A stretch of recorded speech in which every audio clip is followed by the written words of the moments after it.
right, Drive Radio fans, I'm your host, John Rush. Richard Rush, my son behind the camera. We're going to review, this is the long review. We've also done the short review on it, so watch that over on the sidebar. Just click on it if you want to see a shorter review. This will be a little longer. We'll do the driving portion, the exterior, and the interior. We'll do the exterior right now. So this is the all-new 2015 Acura MDX. This is an all-wheel drive version of it. They make it an all-wheel drive or a front-wheel drive version. We do not have exact pricing on this car because it's yet to be determined on our window sticker.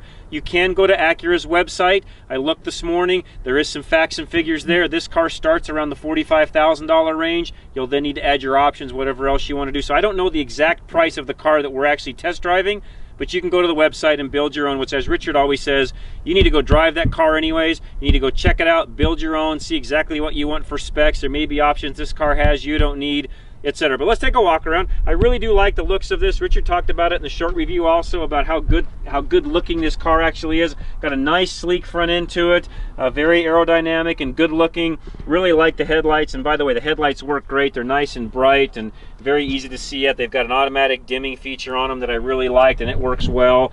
This car overall just works really well. We'll come around to the sunny side where you can kind of see the body lines a little better. This darker color, it's a little harder to see, but it's a good looking car. And again, and I'll say it, I don't mean to be critical of Honda. Honda has always been known, and of course Acura is the luxury line of Honda.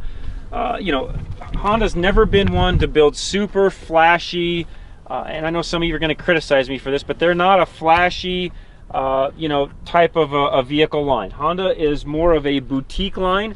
They are a major manufacturer in the U.S. market, but they are not anywhere close to being the size of, you know, Toyota, GM, Chrysler, some of those other companies that they compete with. It's more of a boutique, might not be the right word, but they're a small manufacturer, and they build very, very high quality vehicles. Of course, as anybody knows, Honda's been in the market for years with, you know, power equipment stuff and ATVs and motorcycles and the like. They've been around for a very, very long time. They've been building cars for quite some time too, and they build a very solid car. Anybody that's ever owned a Honda typically goes back and buys another Honda. So this is the luxury end of Honda's line. Again, Acura MDX 2015 version. Let's tell you what, we're going to go for a quick drive. All right, folks, I hope you enjoyed the walk around on the outside. We'll come back and do the rest of the interior once we're done with this driving portion, and we're going to do the best we can lighting wise. Again, we're in the southern sun. Our lighting isn't the best. We're doing the best we can with that, and we may at some point in time get some additional lighting to help out with some of this as we get into the winter months. But at any rate, interior, we'll do a little more of the interior as we go, but as we start to drive, we'll show you some of the features here. Dual screen, and Richard kind of explained it this way. This does a lot of the quick features, so some of the HVA stuff, or HVAC stuff I should say, if you want to change, you know, fan settings, etc. You click it. It's got some feedback, so when you touch this, I know you can't see it on the camera, it actually vibrates a little bit to let you know you've hit it right. If you want to change the audio source, that's all there. You can kind of go where you want to go, etc. Up here, it does also the same thing with the knob. Richard, if you can show them down here, the upper screen, you work with the knob right here. So it's a little confusing as you get started because of the split screen, but once you kind of get used to it, the thing to kind of remember is the main screen is above, shortcuts are down below. So HVAC, switching channels, doing things quickly, that's all done in the lower screen. If you want to do anything else, you can do it through the button with the upper screen, and that part actually works out fairly well. So tell you, with that, let's continue to go for a drive. There are dual DVD inputs for the screen above Richard's head, which I'll kind of go over a little bit in the interior portion of it. I don't know that much about that, so please don't criticize me for that. I don't have little kids. I don't do a lot of DVD stuff. I didn't get the headsets out of the back. You know what, if you want to know more about that, I would say, you know, go hop in one, you know, learn more about it, etc. All of that stuff is becoming more and more technical, which is great. Where is all that going to lead? That's some stuff you need to listen to our Drive Radio program as we talk about that, because I'm one that says that I think the iPad end of things is going to continue to take over, where they put Wi-Fi in the cars, etc. And I'm not sure this stuff is going to continue to stay, but we'll see how it goes. But we're going to start driving. Again, this car is really a super nice car. This car, again, I don't know how this car prices out, but this particular car we're driving comes with adaptive cruise, blind spot monitoring, of course all the Bluetooth stuff and that, where you can use your phone with it, automatic wipers, automatic dimming, etc. So some cool things that it has that this car I really like.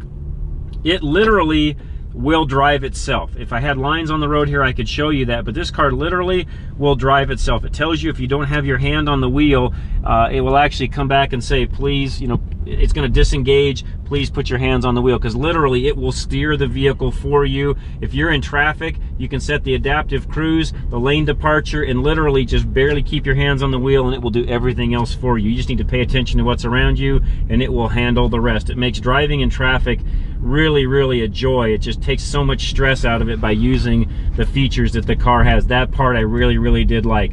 The ride quality on this car is fantastic. We'll go over some fair-sized bumps right here, right now, and you can see very comfortable ride. By the way, the suspension is all adjustable on this car. I didn't mention that yet, and I don't think we did in the short review either, but that's all done through this button right here next to the shifter. You can adjust the way the car actually rides and drives, etc. As far as how the car, you know, power-wise, how it works, ran, etc., this car's got great power, 3.5 liter, runs extremely well. Again, we average 24 miles to the gallon. You know, again, being our first Acura, I didn't really know what to expect, but after we got to driving in the vehicle and owned and had it for a few days, had it for the week, I've really come to really have a lot of respect for Acura. I enjoy it. As I said earlier, the Honda line is just a great line. They build great product, and they've hit a home run with this particular car. I can see why it's the best-selling 3-row luxury SUV, because for the price and what you get and the functionality and all the features, this car actually works just fantastic. As Richard always says, if you want to know more about the car, go to the website, go to the dealership, drive the car, spend some time behind it, get some windshield time behind it especially. Don't just take a drive around the block. Get in this car, drive it thoroughly, make sure your family fits in it. If you're a young family and you've got car seats, fit the car seats in, put the kids inside the car seats, see what kind of room you've got, do all those things. The last thing you want to do is take a car home and not have it fit your family. So that's really a big thing. All right, folks, we're back from the driving portion, and as Richard always says, you need to drive it yourself. It's great to have the camera and be able to look inside and all of that, but really, you need to get out, drive the vehicle for yourself and see how it works. Let's go through the interior. Nice automatic opening rear hatch, which I love. Gives you a beep, reminds you that, hey, be clear, this thing's going to lift up, which it does. It's going to come up automatically. It actually will go down the same way. As far as the seats go, very easy to operate. There's your 3rd row seat. You still have some space back behind, which actually isn't bad. It's got pretty decent room actually behind the rear seat. These are the headphones for the infotainment system that we'll get into in a minute. But yeah, again, nice roomy back end.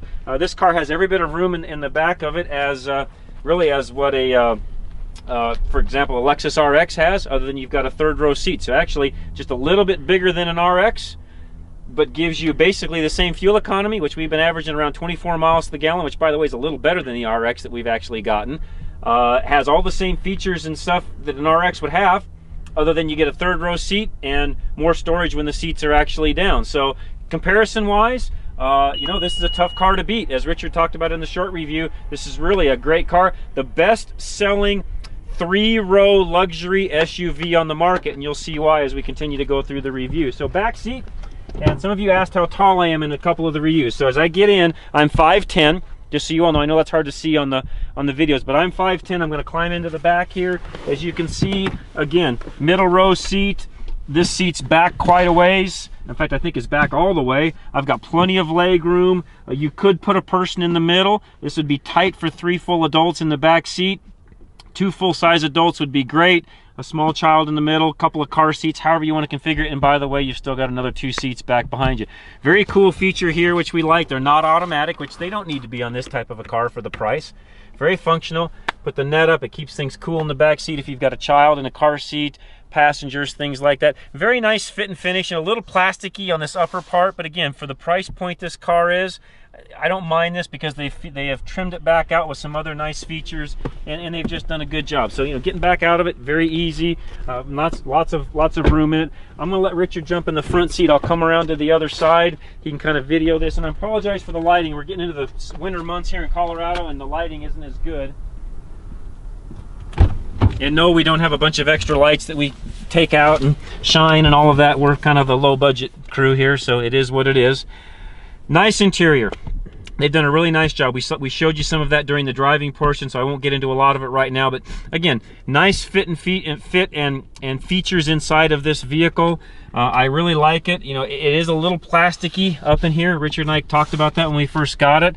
Again, though, you have to look at the price point. This car starts out as a luxury SUV in the 45 range, which I'm guessing by the time you get it all optioned out, you'll be $50,000 roughly. But again, very much very similar priced in its market to other cars that it's competing against. Really enjoyed driving this car. We talked about that in the driving portion. The really cool thing about this car, and again, I'll just reiterate it because we keep talking about these things, but this car literally, drives itself. We talked about some of that. I couldn't show that in the driving portion, but just lots of great features that this car has. I've really enjoyed it. Blind spot monitoring, nice features inside. The way they've got the cup holders big enough to actually get a good sized water bottle down inside of it. Good storage inside the console.